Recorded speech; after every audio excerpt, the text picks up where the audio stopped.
In 2023, Walgreens posted the first annual loss in its 122-year history. $3 billion in the red. That same year, its chairman collected over $1.5 billion in personal dividends. Routed through Monaco, Luxembourg, the Cayman Islands. 0 U.S. taxes. Documented in SEC filings. He has never been charged with a single crime. And the company he left behind? It's now being cut into 5 pieces, while 50 million Americans are losing access to their only pharmacy. This is that story. The media told you Walgreens died because Amazon killed retail pharmacies. That's not what the documents say. The real cause starts in 2012, with a handshake deal in which an Italian billionaire took control of America's biggest pharmacy chain using that company's own money. His name is Stefano Pessina, and by the time you finish this video, you'll understand exactly how he did it and why nobody stopped him. There's one number in this story that nobody in the financial press has explained. 83.4%. That's the debt level Sycamore Partners used to buy Walgreens in 2025. The average private equity buyout uses 41%. Sycamore used double on America's most important pharmacy. We traced exactly where that debt lands. The answer changes everything. But first, you need to understand what Pessina did before Sycamore ever arrived.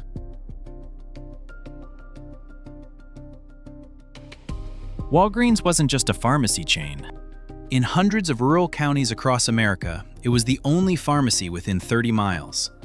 In low-income urban neighborhoods, places like Roxbury in Boston, Dorchester, South Chicago, it was where you got your insulin when you couldn't afford a doctor visit.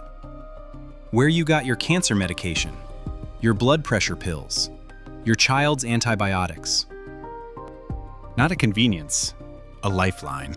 And for 122 years, through Prohibition, the Great Depression, 2 World Wars, and a global pandemic, Walgreens had never once posted an annual loss.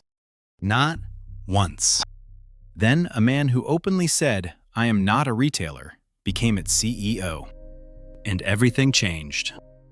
Here's something Walgreens never disclosed in a press release. In 2012, Pessina didn't buy Walgreens. Walgreens bought him, with its own money. Here's how. Pessina ran a European pharmacy giant called Alliance Boots. In 2012, Walgreens agreed to acquire it. As part of that deal, Pessina received a 7.7% stake in Walgreens itself, in Walgreens stock. He invested nothing. Walgreens paid him in its own shares to hand over his company.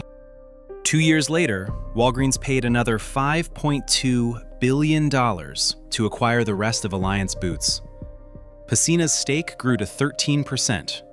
He became the single largest shareholder. By 2015, he was CEO. He had taken control of America's biggest pharmacy using America's biggest pharmacy's own money. Then he made a decision that destroyed it. But here's the question the financial press never asked. Was this incompetence, or was it a calculated exit? Starting the moment he became majority shareholder, Pessina began collecting dividends. Over $1.5 billion, documented by Bloomberg, routed offshore through Monaco, Luxembourg, the Cayman Islands. None of it taxed in the United States. Meanwhile, in 2020, he committed $1 billion of Walgreens money to a primary care startup called VillageMD. 1 year later, $5.2 billion more. Then, in 2022, $9 billion for VillageMD to acquire a clinic chain called Summit Health. $15 billion before a single clinic had turned a profit. Not his money, Walgreens' money. When the bet collapsed, Pessina still had his dividends. The workers didn't. Stop the numbers for a second. January 2024. Walgreens closes its Roxbury pharmacy in Boston, a predominantly black neighborhood, 40,000 residents. The Reverend Minyard Culpepper organized a protest outside the shuttered store and said, It's insensitive. It's unjust. It was the fourth Walgreens to close in that area since 2022. Hold that image. We're coming back to it. 2023. First annual loss in 122 years. $3 billion. 2024. Walgreens records a $12.4 billion write-down on Village MD. That's the accounting phrase for, the $15 billion we spent is now worth almost nothing. Page 4 of the Q2 2024 SEC filing, public record. Combined losses over those 2 years? $11.7 billion. One of the highest 2-year loss totals in Fortune 500 history. Pessina's paper wealth dropped, but his cash, his dividends, his offshore accounts, those were already in Monaco, already in Luxembourg, already in the Caymans. And then Sycamore Partners arrived. Remember that 83.4%. Here's what it means. Sycamore bought Walgreens for $10 billion. 83.4% of that, $13.3 billion, was financed with debt. Debt placed directly on Walgreens, not on Sycamore. Senator Elizabeth Warren sent a formal letter to Sycamore Partners flagging this. The letter is public record. Walgreens now owes $300 to $400 million per year in interest alone, before closing a single store, before paying a single pharmacist. Day one of private ownership, Sycamore cuts Walgreens into 5 separate companies to be sold individually. Walgreens, the Boots Group, Shields Health Solutions, CareCentrix, Village MD. That's a chop shop. Sycamore has done this before. 9 West, bankrupt under Sycamore. Payless ShoeSource, bankrupt. Eddie Bauer, bankrupt. After acquiring Staples, Sycamore closed nearly 1/3 of its U.S. stores. 1/3 of Walgreens. That's 70,000 additional layoffs. And Walgreens is not a shoe store. 50 million Americans, 1 in 7, already live in a pharmacy desert, an area where the nearest drugstore requires a drive of 15 minutes or more. In 2024 alone, 2,800 pharmacies closed nationwide. 8 per day! Research from Ohio State University. When a pharmacy closes in a rural county, medication adherence drops immediately. ER visits spike. People with diabetes, hypertension, chronic conditions, they miss doses.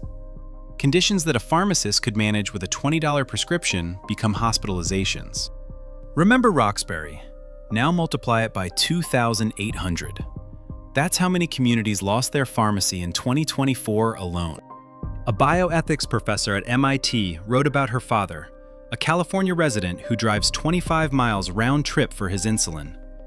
If his Walgreens closes, that becomes 50 miles. For an elderly man who doesn't always have a car, that insulin is not optional. Missing it is not an inconvenience. Missing it is a medical emergency. The man responsible for setting this in motion lives in Monaco. He collected $1.5 billion in dividends. He never paid U.S. taxes, and he has never been charged with a single crime. So who killed Walgreens? Not Amazon, not inflation. Pessina took control with Walgreens' own money. He extracted $1.5 billion in dividends, offshore, untaxed. Then, he bet $15 billion of the company's money on a strategy that failed. None of his own capital was at risk.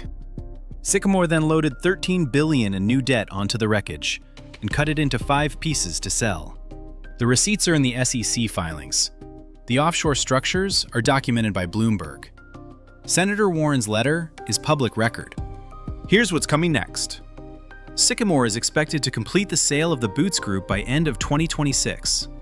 Village MD is already being shopped to buyers. Every sale converts Walgreens' debt into Sycamore profit, while the pharmacy footprint keeps shrinking. Nobody is going to prison, but 50 million people who can't reach a pharmacy will pay the price.